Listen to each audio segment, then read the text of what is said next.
विशेष भूमिका अदा की है।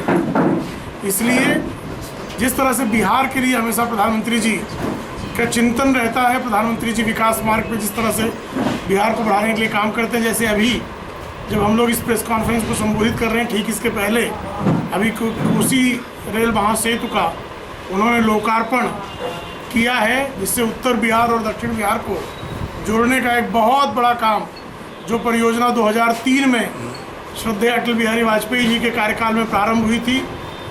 बीच के 10 वर्षों में जब राष्ट्रीय जनतांत्रिक गठबंधन सत्ता में नहीं थी, उस काल में बिहार के साथ जिस तरह का सौतेलापन था, उसके कारण वह परियोजना भी लटकी हुई थी। आज उसको लोकार्पित करने का शुभ कार्य आदरणीय प्रधानमंत्री जी के कर कमलों द्वारा हुआ है।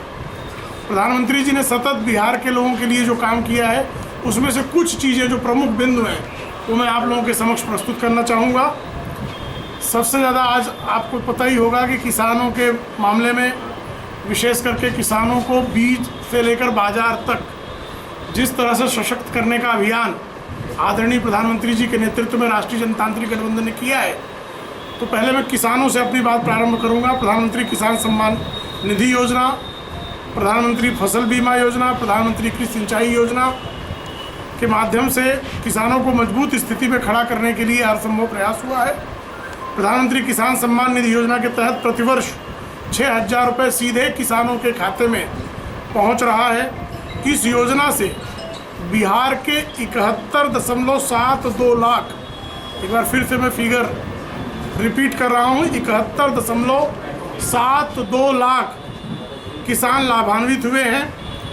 उसी तरह से सिंचाई, भंडारण सहित मत्स्य पालन विकास है तो लगभग 3,100 करोड़ रुपए। आंकड़ा फिर से मैं रिपीट कर रहा हूँ, मत्स्य पालन विकास है 3,100 करोड़, 3,100 करोड़ रुपए से अधिक की परियोजनाओं को स्वीकृति दी गई है। बिहार के गौरवशाली इतिहास को संजोते हुए वर्ष 2016 में मोदी सरकार ने देश के प्रथम राष्ट्रपति डॉक्टर राजेंद्र प्रसाद जी के नाम पर राजेंद्र कृषि विश्वविद्यालय को केंद्रीय विश्वविद्यालय का दर्जा दिया है।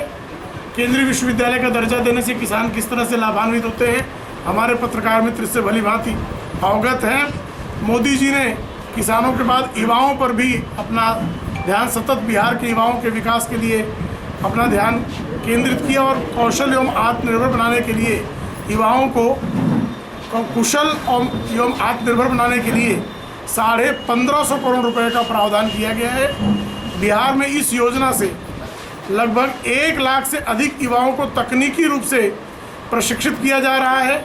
इसके अलावा युवाओं को औद्योगिक इकाइयों में रोजगार हेतु सक्षम बनाने के उद्देश्य से मेगा स्किल यूनिवर्सिटी की घोषणा भी की गई है। विकास की पटरी रेल है, जैसे मैंने अभी आपको बताया कि कोसी महासेतु परियोजना का लोकार्पण कुछ देर पहले ही हुआ है।